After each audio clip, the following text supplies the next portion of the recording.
Omega Delta Phi. Hello, my name is Tony Pagliacco. I'm running for National President of Omega Delta Phi. This is episode 28 of my video web series, and tonight we're going to be doing something a little different. Last Saturday I had the honor and privilege of being the keynote speaker at the Upsilon end-of-year banquet, and it was great to see a lot of the alumni out there. It was great to meet a lot of the new brothers. So I wanted to just share this video with you. It's a long video, so if you don't get through it, I understand. But it was great being able to speak to everyone, answer a lot of questions about my campaign, and I hope you enjoy it. Longer than I have. So when we get made fun of for how old we are, now I want those jokes to be passed on. But honestly, for those of you that may or may not know, our presenter today hails from, for us, fraternity-wise, from Tempe. He's alumni from Upsilon chapter, Arizona State. I remember Tony, and I was sharing this story with him yesterday. I remember when I went to nationals for the first time in '98 in Tucson. This guy was not pledging people, he was running a military camp. So he had his little ducklings behind him, and they had to do and say what he said when he said. So I was like, this guy is hardcore. But Tony's come a long way. He's done a lot of great things for the organization. He's a great speaker, and for those that may or may not know, he's also running for our national president for the organization this year. So it's something that it is a huge feat in what he's done to move and change how the dynamic of our election process goes, and making it open and public so everybody knows what's going on is something that I really admire. So it's my honor to present our brother from Upsilon chapter, Tony Pagliacco.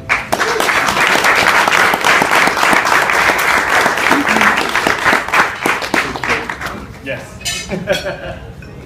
For the record, yes, it was a boot camp, and I ended up in a room with two national board members telling me that I was doing a little too hard that night. So Just a little bit. yeah, that was sort of awkward. But so this is the product of my speech for tonight, and ironically, I was sitting in my car today filling it up with gas, and I was thinking about what I was going to say to you guys tonight and why. And I get the gas going, and I got everything going. I was sitting in the car thinking, and my girlfriend was on the phone, and then I left the gas station, and I had some good ideas on what I wanted to talk about tonight. And then I realized that I never took the gas pump out of the car, and so I was dragging it around the parking lot as I was leaving. So that's probably a good first impression to make on all of you guys if we're talking about candidates for a responsible position. Honestly though, gentlemen, it's truly an honor for me to be here tonight. Thank you very much for allowing me the privilege to speak to you all. We're here tonight to celebrate another year of success, another year of brotherhood, another year of family. For those of you that may not know me as well as some of the others here, my name is Tony Pagliacco. I'm running for National President of Omega Delta Phi. And I've been a brother since fall of 1996, where I was a member of the Lambda Tigres Pledge class at Upsilon chapter, Arizona State University. I graduated with a degree in a bachelor's in computer science, and after graduation, I continued to serve my brotherhood. I was a two-time judicial board member. I was the former national director of technology under President Ivan Jaime, and I currently serve as an advisor to the current national director of technology. Those many companies. I also served as one of the original founders of the Valley position of me as a person.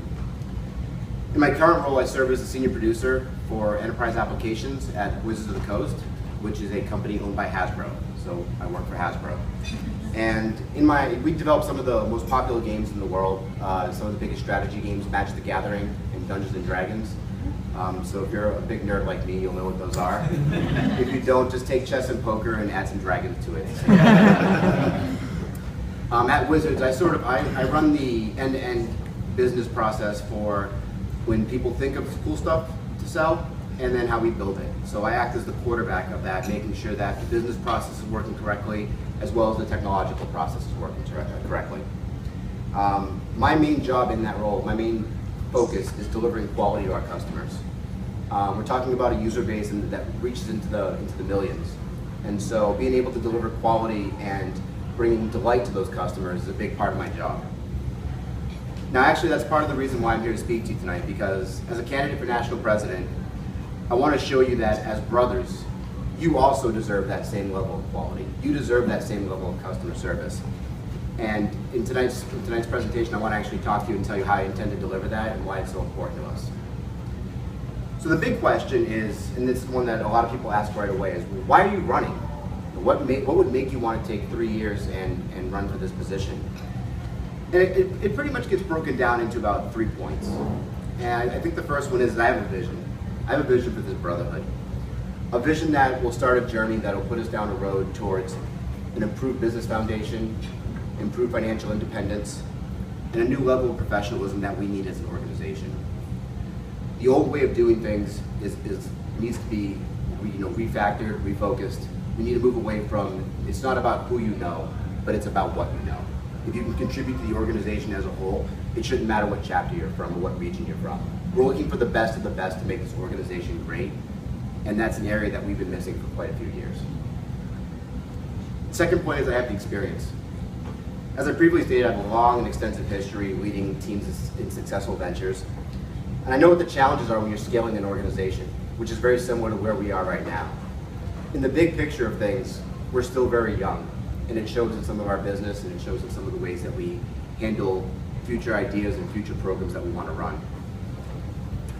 Third reason is I have the passion. Since 1996, I've made a point to always be there for my brothers. I would give to them what they would give to me. If I had $2 in my pocket, I would give it without even thinking twice. The reason why is because I know you would do the same for me. No matter what I was needed to do, if I was able to do it, I did it. Because that was my responsibility as a brother, and it still is to this day. In our present day, I feel the real reason that I'm running is because I feel that the brotherhood is calling me. I feel that the brotherhood is saying, Tony, we need you to come in and do this for us. We need this for our future. And I've never been one to step down from that challenge. In a lot of the debates we've been having with the other candidates, this same question comes up in every single debate.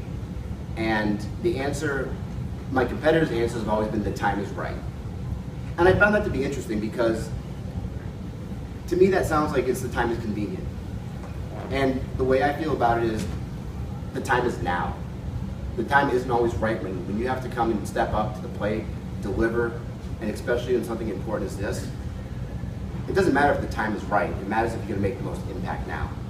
So the answer for me would not be, oh, well, the time is right for me. No, I have 2 kids. I have a 13-year-old and an 18-year-old. I have a full-time job. I have a busy lifestyle, but you know what? I have great time management and management skills. And I feel that right now is where I can make the best impact as a brother with my experience. Now, when it boils down to it, is that this entire campaign, everything that you see online, everything that you see on at different regional conferences, this is one gigantic job interview. We are all interviewing for the role of national president, and all of you are the hiring managers. It's your decision on where we go in the future. My campaign team and I have been hard at work at this since, I would say, mid-2014. We started putting the plan together then. We had a very strategic plan on what we wanted to accomplish for this campaign. We had a very tactical plan for this campaign. So a lot of the things that you see online on Facebook or even on Twitter, and some of the stuff that we've been presenting, it's all part of one tactical execution for us to be able to get our word out to everyone that we want to make change in this organization. We want to prepare for the future. We want to build a foundation. So now, after saying all that, the next question that people ask is like, well, what do you stand for? What are you running for? What is your platform based off of? When I look at this organization, I feel that we are still in an immature state business-wise. And so part of that is revamping our business processes. In all honesty, I don't think I'll offend anyone in this room, I might, but we need to get away from the good old boy network. We need to get away from that frame of thinking of, you know what, I got into this position, I'm taking my friends along for the ride. We need to start looking at the best people for the positions who can help us grow, help us be focused, and help us be tactical in what we're doing. I may have said this before previously, but we're a startup. If you look at, in this area, there's a whole bunch of tech companies, and then you have your Microsoft, your Amazon, your Expedias. In the big pictures, and the big picture of other organizations and where we're at, we're still a startup. We have a totally volunteer leadership structure. No one gets paid. This isn't anyone's job. We do this because we love it. So when we're growing and we're continuing to expand, we're getting more chapters, we're getting more brothers, but we're not increasing the leadership to support that. So back maybe 10 years ago when the Midwest Regional Director would have maybe 6 or 7 entities in their area, and now they're up to 11. We need to be able to grow our management and our leadership on a national level to be able to give these chapters what they need when they need it. Because the one thing we cannot do is give them bad customer service. In revamping business processes, we need to actually take our board, our national board, and bring it more in line with current business practices, current business standards.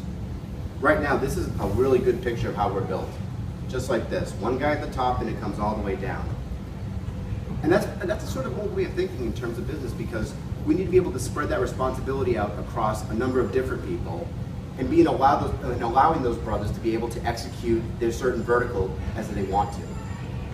Being national president isn't being a tactical position, it's a strategic position. It's making sure that the people who are doing the work have what they need and can do it to satisfy the people who are going to use it.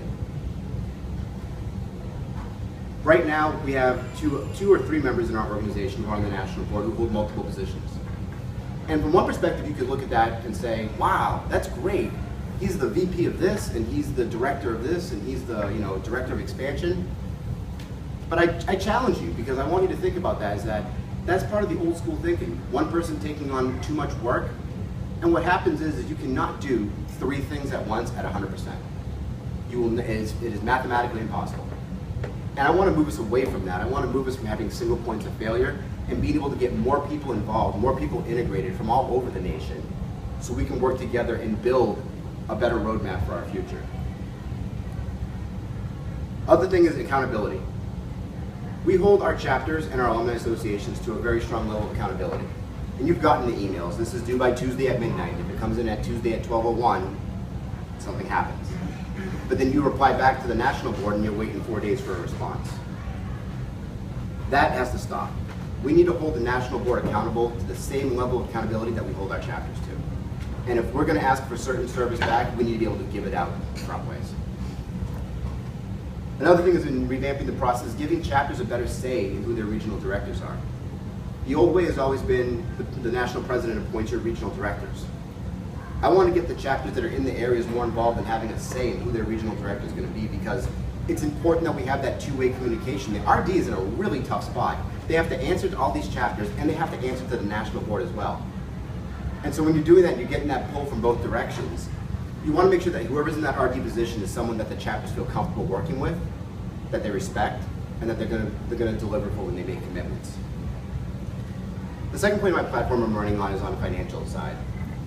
Now, when we're talking about these issues, finances is not a sexy issue. It's not like expansion, or it's not like anything else. It's business, but it's what's important right now. My biggest pet peeve in a long time was that I never knew where our money was going. I paid dues every semester. I never knew where my money was going. When I was on the national board, I didn't even know what my budget was until I got to nationals. I was like, oh, God damn, I have money? Okay, I can use this? No one ever said anything. So I want to bring that clarity back to the national level. I want to bring that clarity back to the brothers and show them, look, we can't give you exact figures, but I'll tell you percentage-wise where your money's going and how it matches with our goals for the next year, 2 years, 3 years, depending on what we're doing. One of the things that I want to do is I want to actually bring in a third party to do a financial audit from us from a national perspective. Now, that person could be a brother, but it might not be. They might not have the time to do it. But we need someone who's experienced in large-scale organizations to take a strong look at our money and be able to tell us what's coming in, what's going out, and how can we make our money work for us better. We need to actually start thinking about a P&L strategy that's going to help us build for 6, 10, 12 years down the road.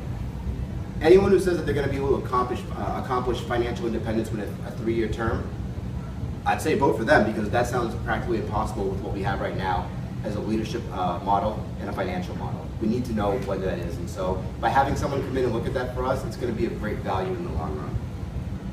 We need to examine new revenue streams. Right now, our only revenue stream that we have that I know of is Geico, and I'm not sure how many brothers here have used it. I use it, and until I switch to insurance, don't tell anyone, please. But some of the things that we were talking about doing is like by having corporate partnerships with, say, Amazon or Textbooks Online or American Express, and being able to leverage that to turn into free money for us. This is a model that we used at my previous company. The owner of the company started the company on his American Express card. As the company grew and became more financially independent, he had all of his staff, the account executives and the salespeople, and he issued them copies of his card. So what happened is that you have 50, 60 people using the same Amex card each month, and it's getting paid off. And then all those points are going out. Free flights, free hotels, all of these things. That's a way that we could use that sort of model right there to give the money that right now Nationals is spending on flying their officers all over the US and putting that money back in the brothers' hands, and then using the free flights to get us to places where we need to go for expansion and our conferences and things like that. There's a way for us to make money by saving money. The third point is expansion. Now when we talk about expansion, I'm probably the one who differs the most from out of the three candidates. One of the candidates, who is the current director of expansion, Latif, he's been having a very aggressive expansion going out through the East Coast, through Florida, and he's done a great job with it. My focus on expansion is more of using it in more of a surgical method, being very, very pinpoint and knowing why are we starting chapters in certain areas and what do we expect to get out of it. We need to be able to look at the map and see where we're at as a national platform and be able to start connecting the dots so we have less white space in the US and more red space. We need to be having an expansion plan that ensures sustainability. I mean, right now, we just reopened the Rutgers entity. And I was there, and in fact, that 98 was when the original Rutgers founders came down. And then they went through a period of flux, and they were down for a bit, and now they're back. And that's great. But what scares me is that they opened that entity with 2 members. That means if someone gets sick, that's 50% of your active body. If someone has a bad semester, that's 50% of your active body. It scares me that we're setting up these new entities with limited numbers, limited resources, limited experience, and then we're moving on to the next one.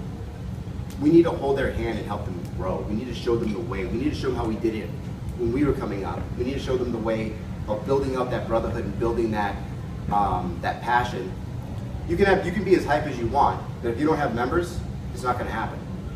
And so we want to make sure that we're building that sustainability, that we can get them through the first 3 to 5 years of their expansion, and then we know that they're good to go.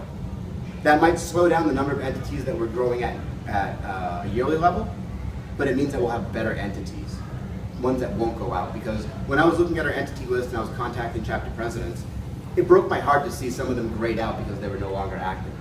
That should never happen. We should be our brother's keeper in making sure that that doesn't happen by any means necessary.